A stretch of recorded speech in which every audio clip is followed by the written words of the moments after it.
अक्सर हम इमारतों की ऊंचाई मापते हैं, उनकी चमकती खिड़कियों की तारीफ करते हैं, लेकिन क्या कभी किसी ने उस नींव के पत्थर के बारे में सोचा है?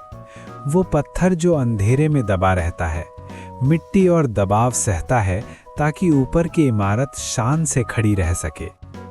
हमारे जीवन में ये नींव के पत्थर हमारे माता पिता की है, जिसने आसमान तो छुआ पर जमीन खोदी। शिवराम और पार्वती गांव के एक कच्चे घर में रहते थे। अपनी आंखों में बस एक सपना पाल रखा था, अपने बेटे रवि का उज्जवल भविष्य। रवि पढ़ने में अव्वल था। जब उसने गांव के स्कूल में टॉप किया तो शिवराम ने गांव छोड़ने का फैसला किया। वे शहर की एक बदबूदार बस्ती के 10 बाय 10 के कमरे में रहने लगे।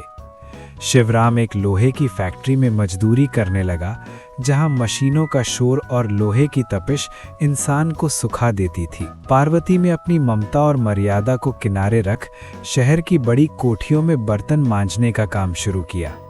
पार्वती अपने पति से कहती है, सुनो जी, रवि की स्कूल की फीस भरनी है।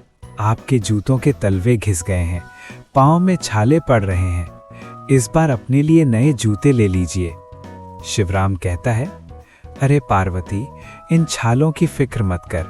जब रवि बड़ा अफसर बनेगा और अपनी चमचमाती गाड़ी से उतरेगा तो ये सारे घाव अपने आप भर जाएंगे। बस उसे एहसास मत होने देना कि हम यहाँ कितनी मेहनत कर रहे हैं। वक्त बीतते समय नहीं लगा। रवि इंजीनियरिंग करने दूसरे शहर गया। फिर उसे एक बड़ी मल्टीनेशनल कंपनी में ऊंचे पद पर नौकरी मिल गई।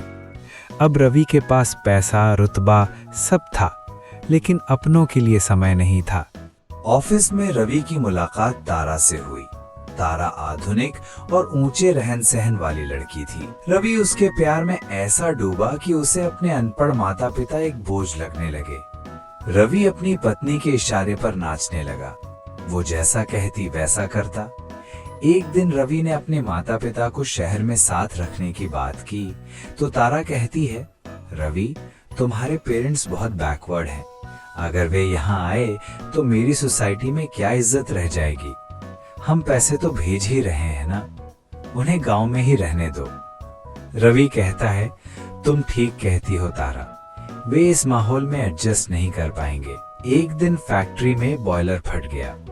शिवराम मशीनों के नीचे दब गए। पार्वती जब फैक्ट्री पहुंची तो वहां सिर्फ राख और लाशें थी। कंपनी मालिक कहता है, पार्वती, ये लो 5 लाख का चेक और चुपचाप अंतिम संस्कार कर दो। अगर बेटे को बताया तो वह पढ़ाई छोड़ यहाँ भाग आएगा। क्या तुम चाहती हो वो भी तुम्हारी तरह दर दर भटके? पार्वती ने अपने सुहाग की लाश सामने रखकर कलेजे पर पत्थर रखकर रवि को फोन किया। रवि फोन पर, माँ, मेरी और तारा की शादी पक्की हो गई है, मैं बहुत खुश हूँ। माँ आंसू पीकर, बेटा, तेरे बाबूजी सो रहे हैं, तू खुश रहे, यहाँ सब ठीक है। माँ ने अकेले अपने पति की चिता जलाई।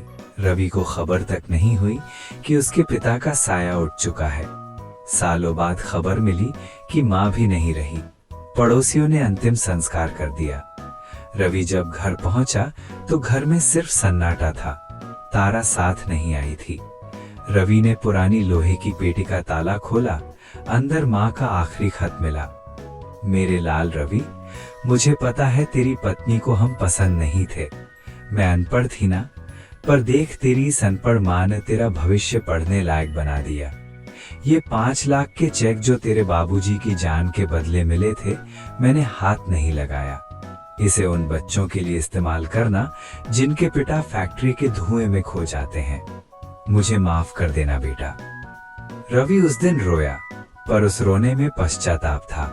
उसने उस पैसे से गांव में एक पिता स्मृति केंद्र बनाया।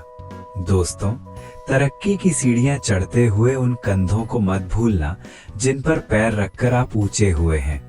पैसा सुख खरीद सकता है, पर माँ की दुआ और पिता का साया दोबारा नहीं मिलता। कामयाबी का जश्न मनाएं, लेकिन उनकी कुर्बानी को गुमनाम न होने दें। अगर आज आपके माता पिता जीवित हैं, तो घर जाइए और उन्हें गले लगाइए। कहीं ऐसा न हो इससे पहले सिर्फ पछतावे के खत न बच जाएं। दोस्तों, ये कहानी आपको पसंद आई हो, आपके दिल के किसी कोने में जगह बनाई हो, तो प्लीज इस वीडियो को लाइक और कमेंट करते हुए हमारे चैनल को सब्सक्राइब जरूर करें। अब अगली कहानी तक के लिए इजाजत। नमस्कार, धन्यवाद।